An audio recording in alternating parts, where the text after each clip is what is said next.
നമസ്കാരം.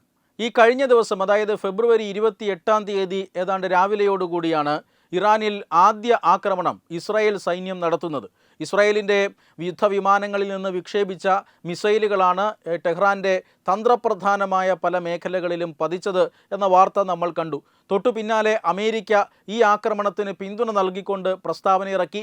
ഇത് ഇസ്രായേലിൻ്റെ മാത്രം ആക്രമണമല്ല, ഇത് ഞങ്ങളുടെ സംയുക്ത ആക്രമണമാണ്, ആ വലിയ സൈനിക നടപടിക്ക് തുടക്കമായി എന്ന് അമേരിക്കൻ പ്രസിഡന്റ് ഡൊണാൾഡ് ട്രംപ് തന്നെ പ്രഖ്യാപിക്കുന്നു. സത്യത്തിൽ ഇറാൻ്റെ ഏകാധിപതിയായിട്ടുള്ള അല്ലെങ്കിൽ ഇറാൻ്റെ ഭരണകൂടത്തിൻ്റെ അവസാന വാക്കായിട്ടുള്ള ആയത്തുള്ള ഖമേനിയെ വധിച്ചതിന് ശേഷമാണ് ആക്രമണം ഞങ്ങൾ തുടങ്ങി എന്ന് സത്യത്തിൽ ഡൊണാൾഡ് ട്രംപ് പറഞ്ഞത്. അതായത് ഇറാൻ്റെയും അമേരിക്കയുടെയും സംയുക്ത ആക്രമണത്തിൻ്റെ ആദ്യ നിമിഷങ്ങളിൽ തന്നെ ഇറാൻ്റെ തലയ്ക്ക് വെടിയേറ്റു എന്ന് തന്നെ പറയണം.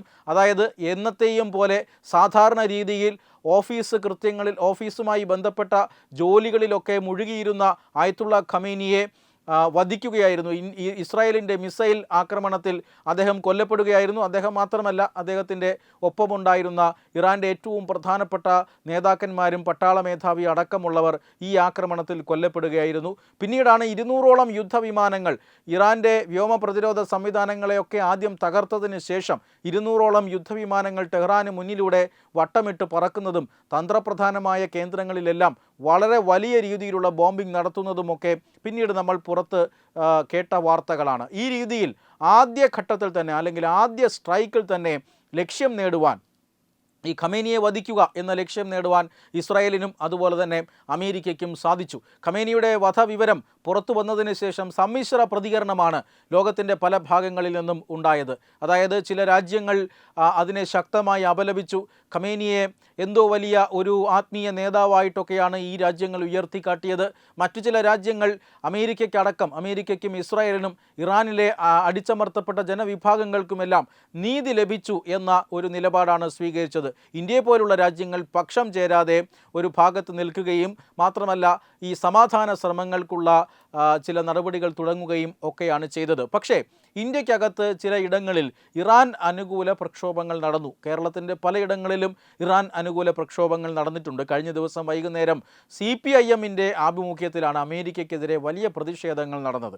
അമേരിക്ക വെനസ്വേലൻ പ്രസിഡന്റിനെ അറസ്റ്റ് ചെയ്ത് കൊണ്ടുപോയപ്പോൾ തമിഴ്നാട്ടിൽ നമുക്കറിയാം CPIM നടത്തിയ ഒരു പ്രതിഷേധ പ്രകടനം ഒരു വിലയേറിയ ജീവനാണ് എടുത്തത്.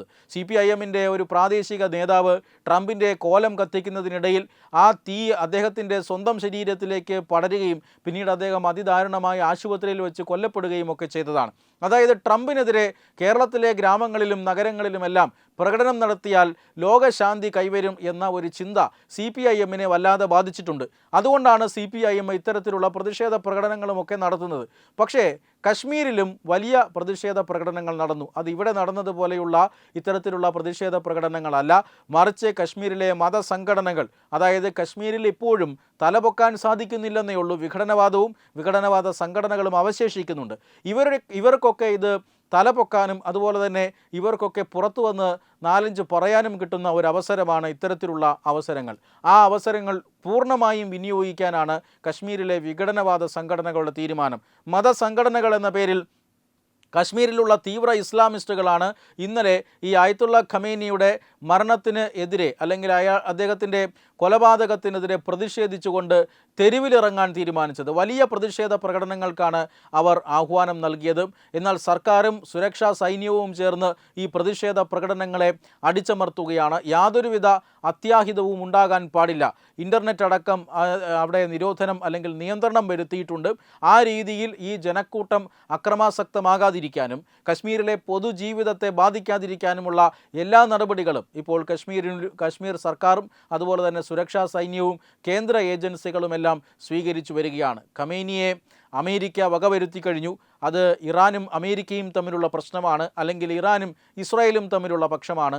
ഏതെങ്കിലും ഒരു പക്ഷത്ത് നിൽക്കുന്നതിന് പകരം ലോക സമാധാനത്തിന് വേണ്ടി നിഷ്പക്ഷമായ നിലപാട് സ്വീകരിക്കുക എന്ന ഏറ്റവും കരണീയമായിട്ടുള്ള ഒരു നിലപാടാണ് രാജ്യം സ്വീകരിച്ചിരിക്കുന്നത്. പക്ഷേ ഖമനേയിയുടെ കൊലപാതകത്തിനെതിരെ ഇറാൻ അനുകൂല പ്രതിഷേധ പ്രകടനങ്ങളാണ് ഇവിടെ അരങ്ങേറുന്നത്. അതിന് കശ്മീരിനെ ഒരു വേദിയാക്കാൻ ശ്രമിച്ചത് പാകിസ്ഥാൻ പിന്തുണയ്ക്കുന്ന തീവ്രവാദ സംഘടനകളാണ്. എന്തായാലും ആ തീവ്രവാദ സംഘടനകളുടെ പ്രവർത്തനത്തെ അല്ലെങ്കിൽ പദ്ധതിയെ ഇപ്പോൾ കേന്ദ്ര സർക്കാർ ചെറുത്തു തോൽപ്പിച്ചിരിക്കുന്നു എന്ന് തന്നെ പറയണം. സ്കൂളുകൾക്ക് അവധി നൽകിയിട്ടുണ്ട്, വ്യാപാര സ്ഥാപനങ്ങൾക്കും മറ്റും അവധി നൽകിയിട്ടുണ്ട്.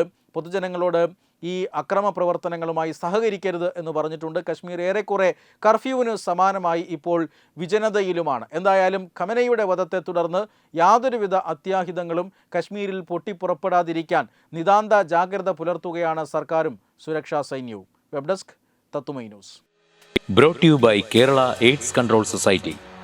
HIV എയ്ഡ്സ് സംബന്ധമായ സംശയങ്ങൾക്ക് 1097 എന്ന 24 മണിക്കൂറും പ്രവർത്തിക്കുന്ന ടോൾ ഫ്രീ നമ്പറിലേക്ക് വിളിക്കുക. വാട്സാപ്പിലും ഫേസ്ബുക്കിലും ഒക്കെ സ്റ്റാറ്റസ് അപ്ഡേറ്റ് ചെയ്യാറുണ്ടല്ലോ. HIV സ്റ്റാറ്റസോ HIV പിടിപെടാനുള്ള സാഹചര്യങ്ങളിൽ കൂടി അറിഞ്ഞോ അറിയാതെയോ കടന്നു പോയിട്ടുണ്ടാവാം. എന്ത് തന്നെയായാലും മുൻകൂട്ടി പരിശോധിച്ച് HIV സ്റ്റാറ്റസ് അറിയൂ. സൗജന്യ HIV പരിശോധനയും കൗൺസിലിങ്ങും ആരോഗ്യ കേന്ദ്രങ്ങളിൽ പ്രവർത്തിക്കുന്ന ICTC അഥവാ ജ്യോതിസ് കേന്ദ്രങ്ങളെ സമീപിക്കുക. നിങ്ങളുടെ സ്റ്റാറ്റസ് എന്തായാലും വിവരങ്ങൾ രഹസ്യമായി സൂക്ഷിക്കുന്നതായിരിക്കും.